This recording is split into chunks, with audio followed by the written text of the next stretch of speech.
That time check was brought to you by Pagcor, creating opportunities beyond gaming.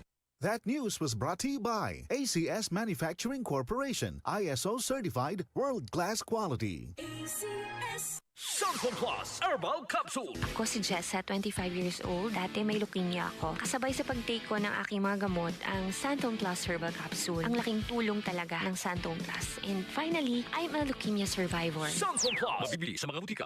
Iba ka sa lahat. Santon Plus Coffee Mix. Iba ka sa lahat. Tamang tapang. Sa lasa, panalong-panalo. Santon Plus Coffee Mix. May kape ka na, may gamot ka pa. Mabibili sa mga butika. Boom, papaya, white rose papaya, yeah, yeah, yeah. Boom, puti ka in 7 days, oh yeah, yeah, yeah, yeah, yeah, yeah. White rose papaya. New White Rose Papaya. May double whitening ng papaya extracts and vitamin B3. Clinically proven magpaputi in as early as 7 days with regular use. Boom, puti ka, white rose papaya, yeah, yeah, yeah, yeah, yeah. Papaya puti, papaya fast. White Rose Papaya with vitamin B3. Manufactured by ACS Manufacturing Corporation. ISO certified world-class quality. ACS. Pagbasa sa Aklat ng Kawikaan, Kabanata 13, Talata 1 hanggang 25.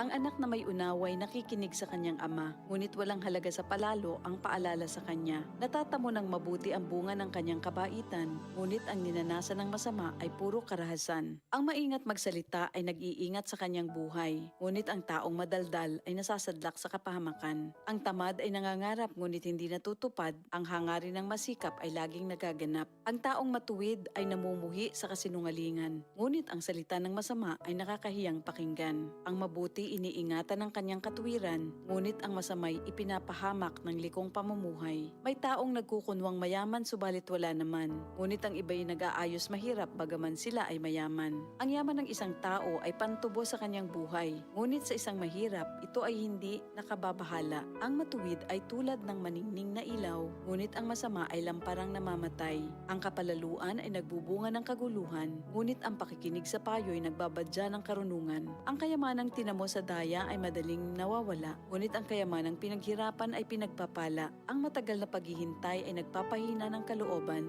ngunit ang pangarap na natupad ay may dulot na kasiyahan. Ang nagwawalang bahala sa payo ay hahantong sa sariling kapahamakan, ngunit ang nagpapahalaga sa utos ay gagantimpalaan. Ang mga turo ng matalino ay bukal ng buhay. Ito ay maglalayo sa bitag ng kamatayan. Ang katalinuhan ay umaani ng paggalang, ngunit ang kataksilan ay naghahatid sa kapahamakan.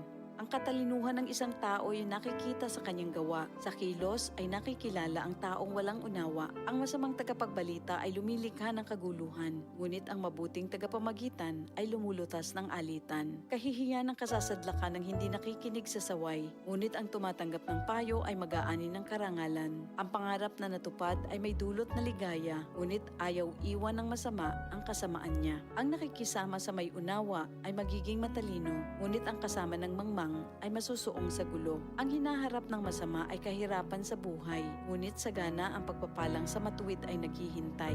Ang matuwid ay nag-iiwan ng pamana hanggang sa kaapu-apuhan, at sa matuwid na uuwi ang naipon ng isang makasalanan. Ang bukid ng mahihirap may pangakong kasaganaan, ngunit ito'y nasasayang dahil sa kawalan ng katarungan. Mapagmahal na magulang, anak ay dinidisiplina. Anak na di napapalo, di mahal ng magulang. Ang matuwid ay sagana sa lahat ng kailangan, ngunit ang masama ay palagi namang nagkukulang. Ito ang salita ng Diyos.